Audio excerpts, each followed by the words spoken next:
Welcome back to Starting Lineup. We talked about the build-up. Now let's move to the big clash against ZUS Coffee in the finals. Still with us are the Petro Gazz Angels, Brooke Van Sickle, MJ Phillips, and coaches Gary and Lisa Van Sickle. So I'll start with Coach Gary right away. Yes. ZUS Coffee, a higher-ranked team. They were smooth sailing from start to finish, but not until the end, until they faced you guys in the finals. What was the preparation like for the ZUS Coffee Thunderbelles? Well, for one, that was one of our losses, right? And that gave us one of our losses. So that was a little incentive for the team to kind of right that wrong. And then we just talked about the experience. I mean, we're new coaches here, but the team has won championships before. So we said that, in that moment, seize the moment and use that and roll forward. And if we could get the lead on them, that maybe because they're a younger team, that they would feel the pressure. And I think that kind of happened as the match went on. We kind of felt like we belonged there, and they knew how to battle in that situation. So the players, players got to make plays, and they did it when it mattered. Coach Lisa, when you were strategizing, planning for that finals match, what was it about ZUS that struck you guys as coaches that you think got them to the finals and that you wanted to really plan for in the championship? Well, they had Deir. Yes. Enough said. She's kind of a weapon. Stop her? But we did study her and her tendencies. We did a lot of that. And then the game plan was to put the block. And I think we did that pretty good.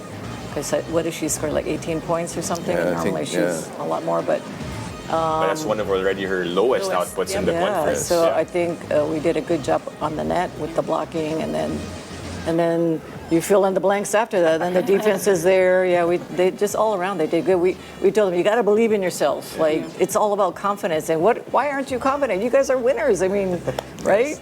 Take it to the game. Take it to the court. So they did. MJ, Coach Lisa said one of the game plans was to, nag-fist bump na sila ni Brooke, but one of the game plans was to slow down, obviously, Anna Debeer, who finished second as a best scorer in the preliminaries, has a lot of firepower. Was that like an extra motivation to you to I'm gonna be that big wall right in front of you? Oh, 100%. Because all conference or all season, she's been scoring a lot, and I just knew that in order for us to get the championship, we just have to slow her down, and thankfully we did. So they had Anna Debeer, but you also had Lindsay Van der Weide on your side, Brooke, and she was the reason as to how you ended up playing here in the Philippines. Can you tell us a bit of backstory for those who haven't heard it yet, and then tell us about the whole cycle of being able to play with her and win a championship with her? Yeah, so me and Lindsay, we played with each other for 3 years at University of Oregon, and when I found about how wonderful it is to play volleyball in the Philippines, I actually reached out to her because I saw she played for Petro Gazz, and I was like, hey, Linz, by chance, can I have your manager's phone number? So I messaged them, was able to come here, and just a full circle moment, being able to play with Lindsay again, and it's been, 10 years, something like that. But I mean, it's awesome to play with her. She's super cool on and off the court. She's just that player that I know, she's just going to grit it out. Even with her sickness, her ankle injury, she's just a dog, and she's just going to get on the court and just give it 100% and be super mentally tough. So, I mean, I've played with her in a lot of high intense, pressure moments. So it was not new to us to be able to be in that situation, just high stress and being, having to do our job and do it well. So I think it was awesome to have her, because we're able to bounce ideas off each other and just have really clean-cut communication. Just something happens, she looks at me, he's like, okay, you got this deep seam, I'm gonna go out there and hit the ball. I'm like, okay, got it. We just really quick communication. So it was awesome to be able to play with her again.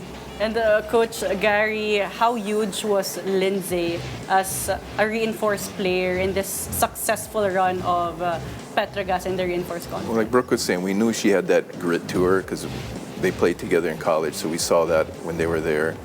And her, I mean, she was sick in those 3 losses we had, she was actually battling the flu, and she had fevers, and it was about a week and a half she went through that. So she wasn't 100%.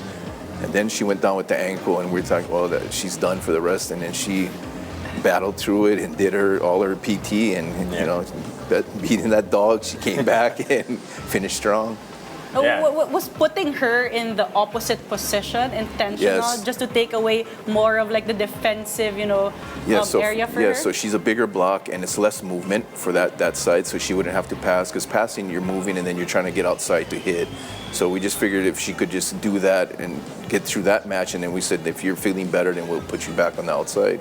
So it worked in the oppo, and then we flipped her again. Yeah, she came back after a couple of sets, but you had someone who came in, Bagyong Pablo, as they call her, yes. Coach Lisa. How would you describe what she did in that Typhoon, right? Typhoon quarterfinal? Pablo, they call her, right? That was unbelievable. Like Lindsay went down, and of course, like even me, I'm not gonna lie, on the bench, I was like, oh no. But then, poker face, right? And then here comes Mila comes in, and it was a little rough for everyone. And then we're like, okay.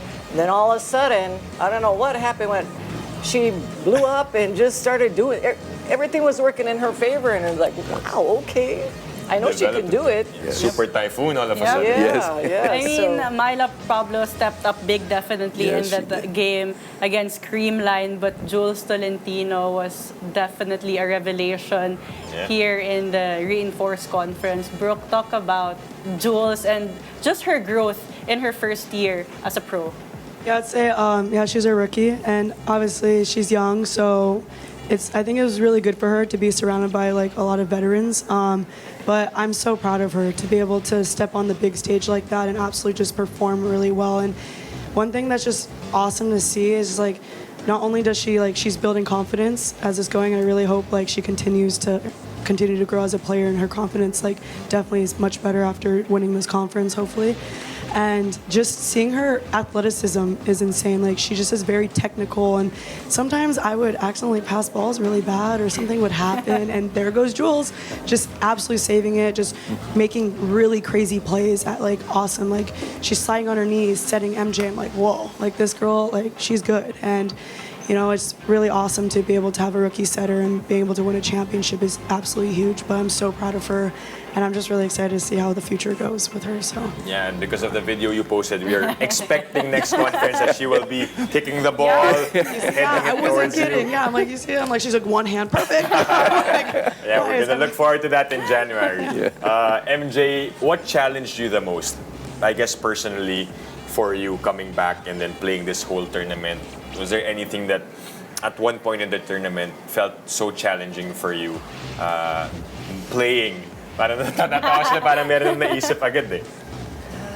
It's blocking, unfortunately. I find blocking very challenging, especially as a middle, because you're just always constantly moving. You have to not guess, but sometimes you do, because the setters just trick you out, and you have to, after blocking, transition and be up really fast for your setter. So but blocking is just like the thing I struggle with. But other teams, please Doesn't look don't. like it though.